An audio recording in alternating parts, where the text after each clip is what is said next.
Je suis Alan Rich, je suis missionnaire et donc je fais des conférences internationalement sur les dangers de l'occultisme, du mysticisme oriental et je donne mon témoignage. Je fais des séminaires sur la délivrance par rapport à certaines puissances occultes et sur l'évangélisation. J'ai pratiqué le yoga, ce qu'on appelle le Hatha Yoga et le Raja Yoga et la méditation. Dans mon cas, le yoga, je ne l'ai absolument pas commencé d'une manière récréationnelle ou bien pour me détendre avec le Hatha Yoga, pas du tout. C'était vraiment pour sauver mon âme. Donc c'était très intense. Je ne l'ai pas fait longtemps. Je l'ai pratiqué peut-être 6 mois. Mais je peux vous dire que je l'ai pratiqué 24 heures sur 24. Hein? Pas 3 fois par semaine, 10 minutes. J'essayais de maîtriser mon énergie du soir au matin, mon souffle. Les manifestations que j'ai eues étaient surtout spirituelles dans ma vie.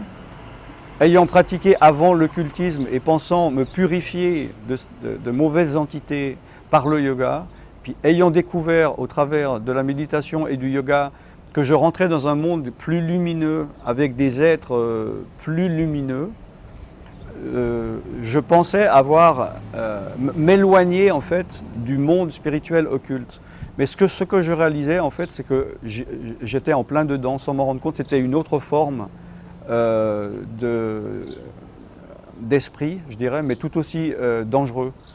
Alors j'ai eu des manifestations involontaires lors de mes séances, comme il y avait ce qu'on appelle des esprits frappeurs dans l'occultisme, c'est-à-dire ce sont des esprits qui se manifestent et qui frappent sur des objets. Donc moi ça m'a créé quand même des troubles parce que je pensais m'éloigner, que j'étais à 1000 lieues de ce genre de manifestation que j'avais auparavant dans l'occultisme. Et je me disais comment est-ce possible que, je dirais, territorialement, physiquement où j'étais, il peut y avoir ces manifestations d'esprits mauvais alors que je pensais vraiment m'être éloigné et que j'étais en communion avec des esprits de lumière, entre guillemets. Et j'ai eu certaines expériences spirituelles lors de ces pratiques de méditation et de yoga. Et jusqu'à un moment donné où j'ai eu la révélation lors d'une de ces séances que spirituellement, que je devienne la meilleure personne au monde ou que je sois la pire, je peux pas racheter mon âme. Je ne peux pas m'approcher de Dieu, je ne peux rien faire. Et moi j'ai été très frustré parce que j'étais dans un état d'ascétisme extrême et je me disais, si je me laisse complètement aller, je suis la plus immorale des personnes, ou si j'essaie d'être la meilleure des personnes, si spirituellement je ne change pas, il n'y a aucun sens à la vie. Et je suis arrivé, en fait ça m'a amené à un état de dépit par rapport à la vie. Et une dernière chose que j'aimerais dire par rapport à ça, c'est que il est vrai que j'avais moins d'angoisse, mais ça m'a aussi montré mon vide. C'est-à-dire ça révélait un vide, une insatisfaction. C'est-à-dire c'est comme si plus je cherchais la satisfaction profonde, moins je la trouvais. Je me retrouvais face à mon vide en fait. Maintenant évidemment que sur ma santé physique j'ai eu simplement le problème parce que j'étais devenu végétarien. Mais à l'époque, je vous parle du début des années 70, donc il y avait peu d'endroits végétariens, on ne connaissait pas grand chose. Donc grosso modo, moi j'avais simplement enlevé la viande de mes assiettes. Et donc je ne mangeais pas équilibré. Donc mon état physique se détériorait parce que je manquais de vitamines et de protéines. C'est l'effet que j'ai eu personnellement. Les conséquences physiques pour les personnes qui pratiquent le yoga viennent du fait que nous sommes composés de 3 éléments, l'esprit, l'âme et le corps. Lorsque nous pratiquons le yoga, même si vous pensez ne faire que du Hatha Yoga, vous êtes en communion spirituelle avec des entités spirituelles à cause des pratiques que vous faites. D'accord ? Et l'esprit a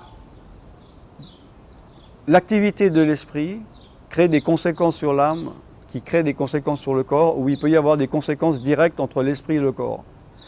Et il peut y avoir des liens très puissants à cause des pratiques spirituelles sur l'âme ou sur le corps.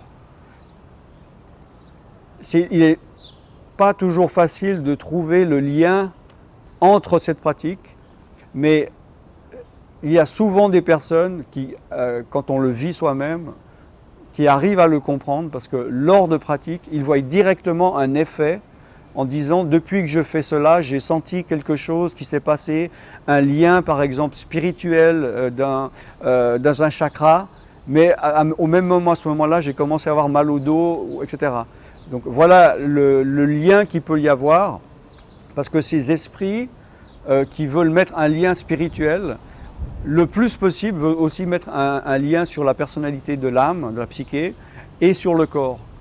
Et il arrive d'ailleurs pratiquement toujours que lorsqu'on les délivre, quand ces esprits ressortent, il y a une conséquence sur le physique, c'est-à-dire qu'ils ont mal toujours à la colonne vertébrale, ou ils ont mal à la tête, parce qu'il y a une incidence directe entre ces esprits spirituels et le corps. Par exemple, en Inde, moi je vais souvent en Inde, les yogis, dont c'est leur vie, c'est leur caste de faire ça, ils deviennent sous une influence, sous une habitude de vie, sous une séduction dont ils ne peuvent pas sortir. D'ailleurs, ces gens-là ils sont isolés, ils ne parlent plus avec les gens. C'est un des buts de ces esprits, d'isoler les gens. Et puis de les rendre muets, en fait.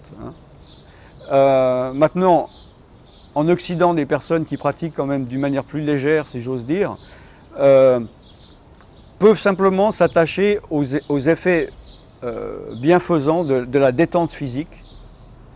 Et ils peuvent avoir des liens qui les gardent sous une séduction spirituelle, mais ils ne se rendent pas compte. Et ils peuvent avoir aussi des conséquences sur leur esprit, leur âme ou sur leur corps, mais qui ne sont pas manifestes.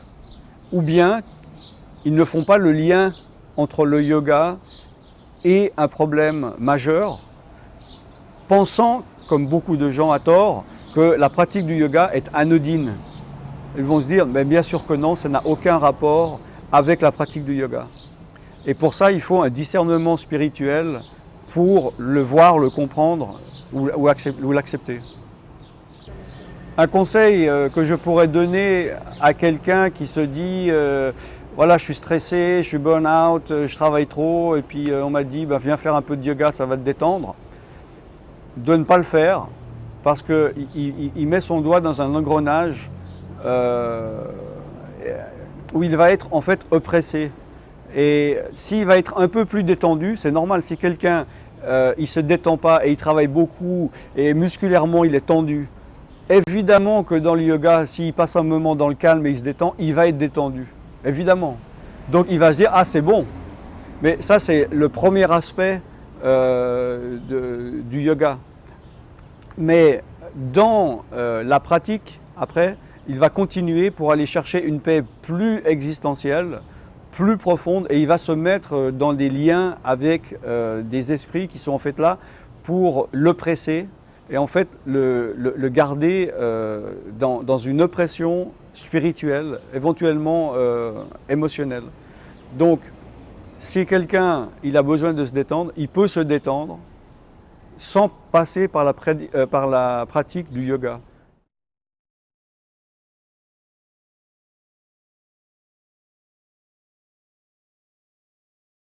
Donc au niveau de moi ce que j'appelle globalement du mysticisme oriental ou de l'orientalisme, c'est les termes que j'utilise, j'ai eu d'abord la capacité de l'ouverture du troisième œil que j'ai eu au travers donc, des recherches spirituelles dans le bouddhisme tibétain.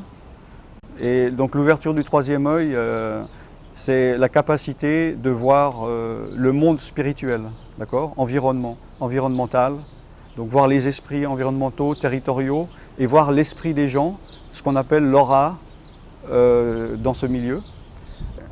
je pouvais voir donc le niveau de leur spiritualité et le niveau de, comment dire, de leur conscience spirituelle, de leur état de péché, de karma. Parce qu'il y a certaines personnes qui disaient, qui se croyaient très spirituelles, parce qu'ils avaient de la connaissance et des pratiques spirituelles, dont le yoga, dont certains exercices. Mais en fait, quand je voyais leur aura, je voyais bien que c'était des auras ternes, foncées, très peu énergétiques. Et donc, ça m'aidait à pouvoir juger les gens par rapport à ce qu'ils sont et pas par rapport à ce qu'ils disent. J'étais attiré, par la suite, j'ai aussi été donc, à Dharamshala, Makleoganj, en Inde, là où sont les réfugiés, les Tibétains, depuis que donc, la Chine a envahi le Tibet. Je suis allé voir aussi les cours, les enseignants là-bas. J'étais aussi dans le guest house du Dalai Lama. Maintenant, le problème, c'est que quand on voit des esprits, il y en a qu'on n'a pas envie de voir, qu'on voit quand même. Et c'est là où il y a un danger qu'on n'arrive pas à maîtriser.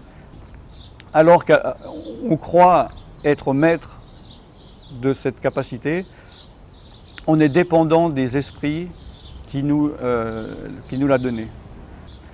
Et j'ai vu donc des esprits, j'ai commencé à voir des esprits mauvais, négatifs. Ça m'a fait un peu des craintes parce que je voyais que j'avais des esprits dans ma chambre, par exemple. Ça m'a attiré dans les cimetières pour voir les esprits. Et donc ça m'a petit à petit amené à avoir certaines angoisses dues à ces esprits. Donc c'est comme quelque chose qu'on commence pour s'amuser, puis après on n'arrive plus à maîtriser, ça nous glisse entre les doigts. Je crois que le fait en Occident de vouloir introduire les pratiques du yoga ou de la méditation transcendantale dans les écoles, c'est un phénomène spirituel mondial pour garder les personnes justement dans un lien spirituel qui est le lien spirituel majeur, qui est le lien de l'hindouisme. Parce que l'hindouisme est intrinsèquement lié au yoga.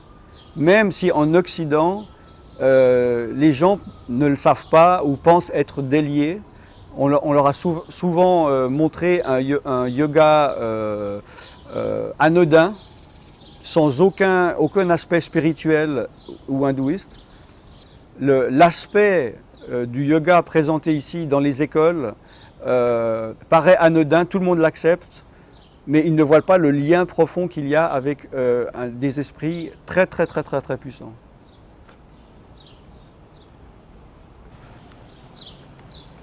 La population en Occident devrait évidemment être avertie des dangers, mais le problème c'est, est-ce qu'ils croiraient? Si je vous dis il y a un tigre derrière le mur, si vous ne croyez pas que ce que je dis est vrai, ou si vous croyez que c'est insensé, vous n'allez pas agir en conséquence. Mais je crois qu'on a quand même la responsabilité, malgré tout, même si on se moque de nous, de le faire. Au moins ils reçoivent l'information et au jour de la détresse, ils s'en souviendront. Et donc je crois qu'on a une responsabilité, surtout parce que c'est tellement répandu en Occident et ça paraît tellement anodin comme pratique que si on leur dit attention danger, c'est normal que leur réaction est de nous rire au nez. Mais tant pis, au moins on a donné l'information et ils l'ont en tête. Après ils doivent prendre leurs responsabilités, où ils se souviendront à un moment donné où ils en auront besoin.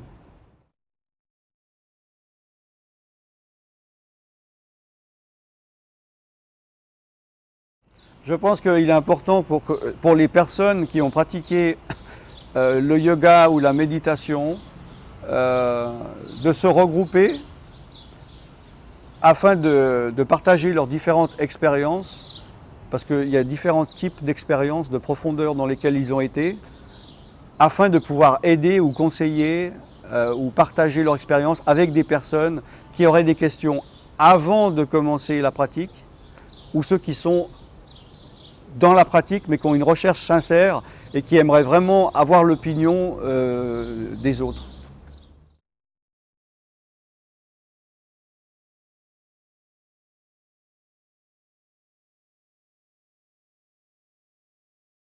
Toutes les pratiques orientalistes, du mysticisme oriental, pour moi sont complètement incompatibles avec la foi chrétienne.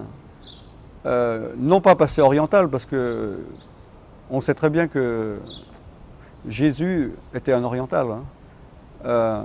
Mais ça appelle à des esprits qui sont contraires à l'esprit de Dieu, à l'esprit de Christ. Et ça éloigne. Et Jésus, ce n'est pas que Jésus ne veut pas que nous soyons en paix ou que nous ne soyons pas détendus. Au contraire. Mais on ne peut pas avoir des pratiques qui sont enseignées par des esprits qui sont contraires à l'esprit de Christ. La plupart des personnes qui pratiquent le yoga et la méditation finissent tôt ou tard par être séduits et à croire à l'hindouisme, ou en tout cas une branche de l'hindouisme, qui est une croyance et une conviction très puissante, mais qui est présentée en Occident d'une manière très douce, mais qui est quelque chose de très puissant et très violent.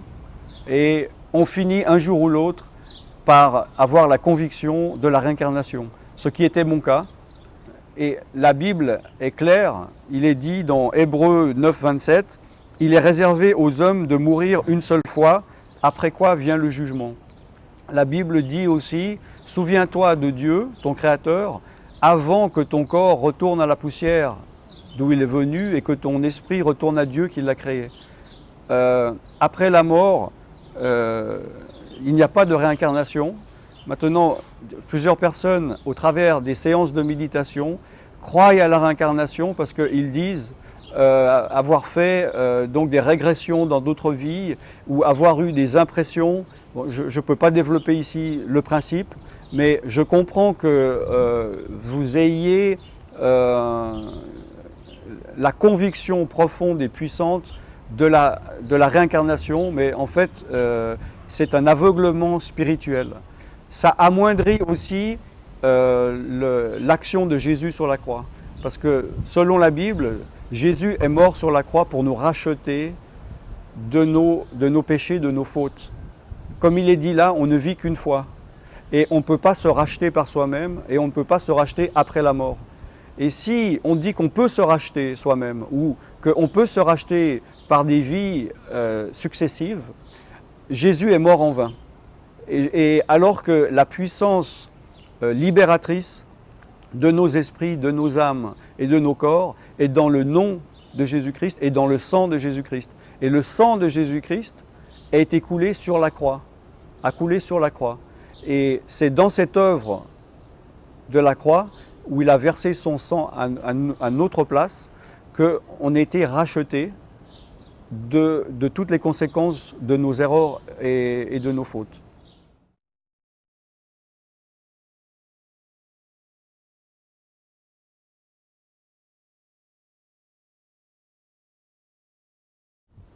Je pense que la pratique du yoga est potentiellement dangereuse parce que ça paraît être une pratique anodine, sans danger. Hein? Donc c'est comme si je vous donne un bonbon, puis je vous dis attention, il ne faut pas manger un bonbon, c'est dangereux, tout le monde vous rit au nez, dit un bonbon c'est pas mauvais pour la santé, ça ne fait pas de mal. Bon. Maintenant, si je sais que ce bonbon est empoisonné, j'ai raison de le dire. Et si vous ne savez pas que ce bonbon est empoisonné, vous avez raison de me rigoler au nez. Maintenant, moi, j'ai fait l'expérience du yoga, j'ai vu les effets aussi sur mon père qui le pratiquait pendant des années. Et pour moi, il y a un grand danger. Pourquoi? Justement, c'est anodin. quelqu'un va dire « Ah mais moi je ne pratique que le Hatha Yoga, c'est de l'exercice, ce n'est pas dangereux ». Le problème c'est que l'enseignement du yoga est toujours lié à une pratique spirituelle et à des liens spirituels avec des entités spirituelles. C'est ça le plus grand danger, et que lorsque quelqu'un dit « Oui mais moi je suis complètement coupé, il n'y a aucun aspect spirituel ou avec le mysticisme oriental, moi c'est simplement pour me détendre l'esprit », il est justement une victime et il ne se rend pas compte dans quel monde il se met en faisant cela.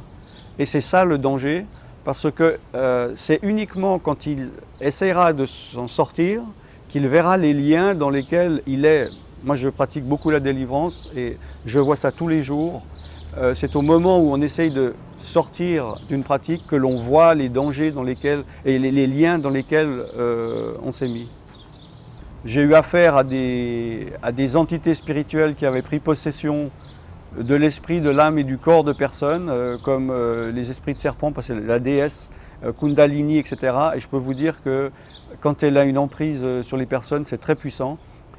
Spirituellement, les personnes sont liées à des puissances spirituelles qui ont un seul but, c'est de le garder dans l'ignorance, de le détruire donc, dans son esprit, son âme ou son corps, et de le maintenir dans les ténèbres en fait spirituelles, même s'il y a une certaine lumière, une luminosité, et de les empêcher de venir, selon ma compréhension des choses, à la seule personne qui peut vraiment délivrer, qui est la lumière, qui est Jésus-Christ.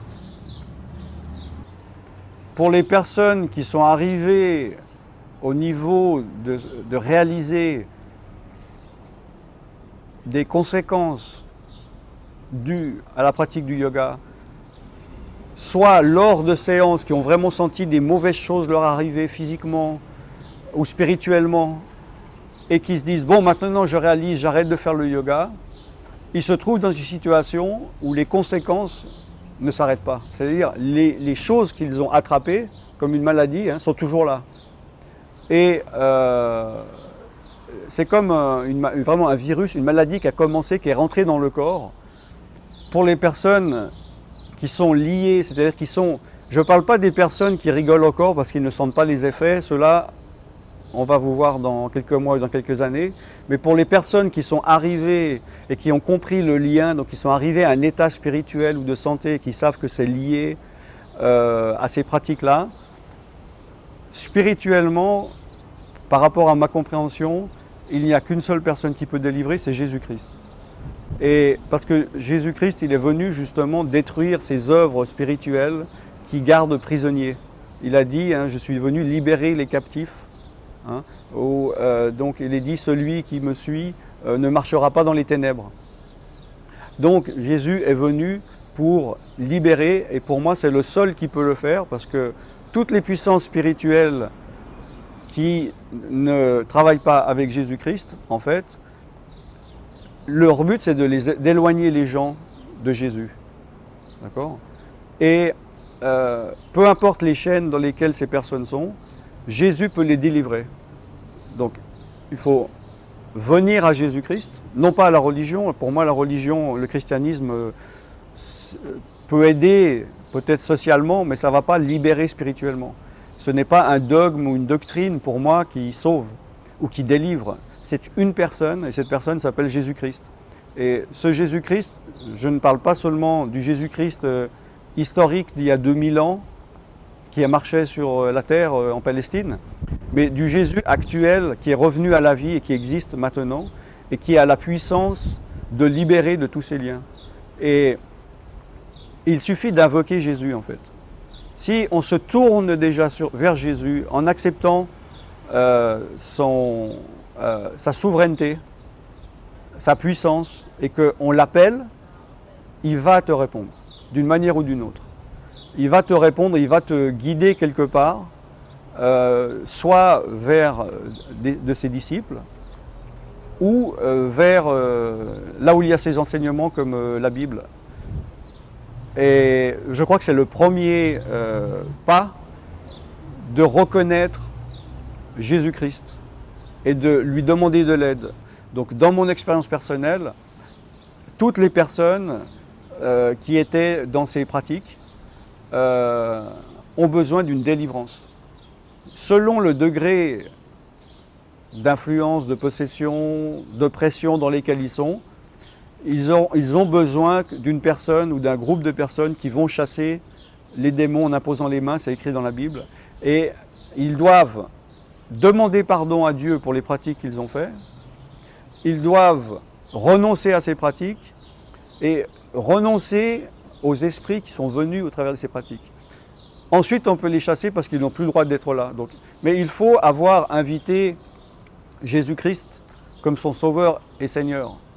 Parce que la Bible dit que si un esprit mauvais est chassé d'une personne, il va revenir voir l'état de sa maison, si j'ose dire.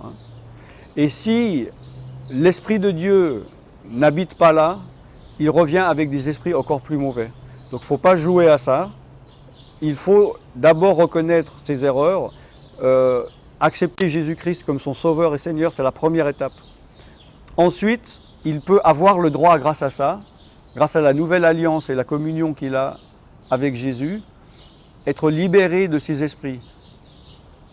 Ça peut se faire par soi-même, s'il n'a pas de grandes influences, en chassant lui-même, en disant « Maintenant, je vous ai renoncé, je vous chasse au nom de Jésus-Christ ». Mais la majorité du temps, il a quand même besoin d'une personne extérieure qui va les chasser pour lui.